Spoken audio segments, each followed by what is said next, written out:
Dr. Kourakin, I hear that there is millions, I think it's 40 million, doesn't really matter, of people running around with a denture. And they all seem to have a few problems with it. They're acting like with my trousers. I keep telling my wife that my trousers shrinks, and she says, no, honey, your belly was growing. And the people claim that their dentures are getting wider when really it is their bone which are shrinking. Anyway, you need to put glue in it, in the denture, to glue them up. You lose your tasting, all kinds of things. And very few people seem to be reaching for this hybrid of denture, which is an implant-supported denture. Couple implants, maybe 3, maybe 4, maybe 2. But either way, all of a sudden you have the benefit of an implant and still get all your mouth, meaning the price difference is apparently huge from lots of implants to just the implant-supported, and yet the way it fits seems to be enormously above a normal denture. Anyway, tell us about it, and is this really kind of an upcoming and not yet noticed type of technology for all those people out there running around putting Fixatent into their mouth every day? Helmut, I would have to say that probably 90% of the population absolutely dislikes their lower denture. The lower dentures are a damnation. The statistic, I believe, is approximately 50% of the population over the age of 50 has one denture, either an upper or a lower. That's a horrible statistic, but that is the statistic. Really? So the implants, yes. Half of people over 50 have a denture? Over 50 have either upper or lower denture, or at least have so many teeth missing that they should have a denture, but maybe they didn't get a denture. People walking around without teeth all the time, even more sad. But an implant-supported denture, Helmut, is the way to go. Some dentists call them high-water dentures because what happens is you'll have maybe 2, 3, 4, or 6 implants located in any region of the bone where the bone is strong enough to support the denture. And then it's a male and female connector so that the implant will then actually lock over top, or the denture actually locks over top of the implant to the point where they can be screwed down into position so they don't come out at all. And now we have a full complement of teeth. Or sometimes we can place these gaskets and these O-rings that will lock onto the implants, and then it actually takes 2 hands to push the denture out, so it will stay put through no matter what you eat. So there's many different configurations based on the bone that the person has, and based too on how much money they can afford, because the more implants they have, the more secure it is, and what kind of a denture do they want? Do they want it permanently screwed in position? Let me take up a point there, because obviously, well, maybe not obviously, but I assume that lots of time, if a person has a choice of, 20 implants, if he has the money, he probably would do it. So I assume a denture to a certain degree is a money situation, right?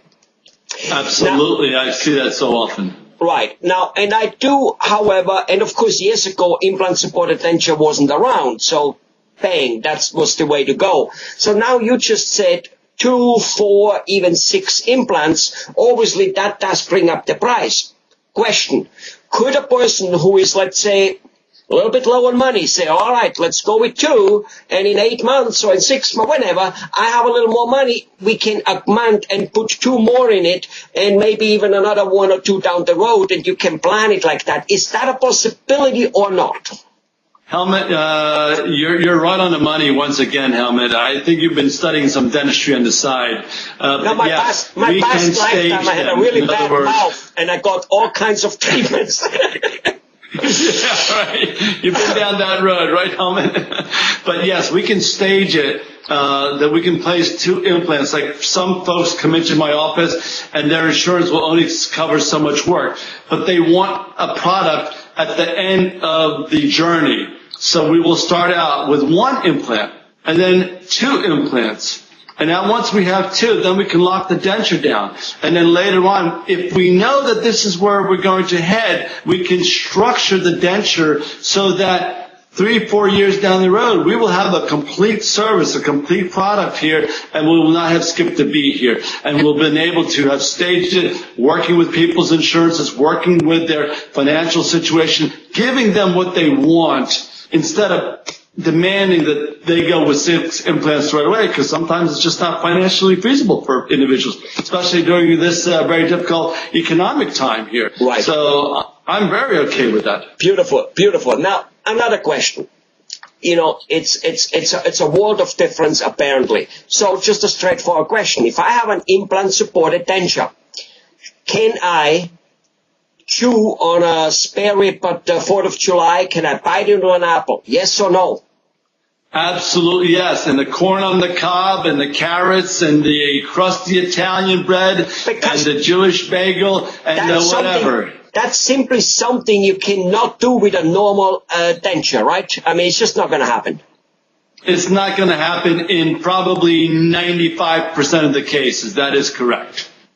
And once the person has this denture, if he can chew on a spare rib and bite into an apple, I'm almost sure that he will, you tell me whether I'm wrong, that he will never anymore have the feeling that when he laughs that his dentures might come out. I'm not even saying they will come out, but you know when you wear shoes which not quite fit or whatever it might be, you just feel very uncomfortable. You know, they're not really coming off, but they feel like it. You start walking like you're walking on eggs. I'm sure there's lots of people like on a Thanksgiving dinner or anywhere for that much where there's people and they kind of because they're not sure it will come out, and that feeling will be gone. So self-confidence will be restored with a couple of implants there, right?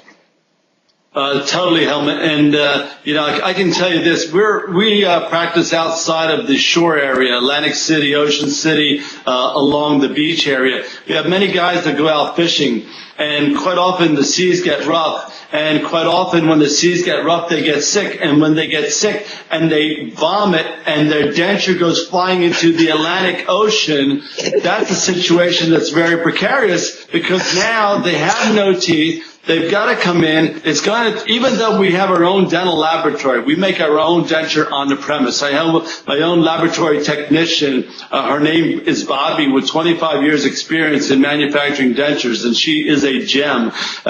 We will make the denture as quick as possible. But here, if it was implant supported, there would never have been an issue.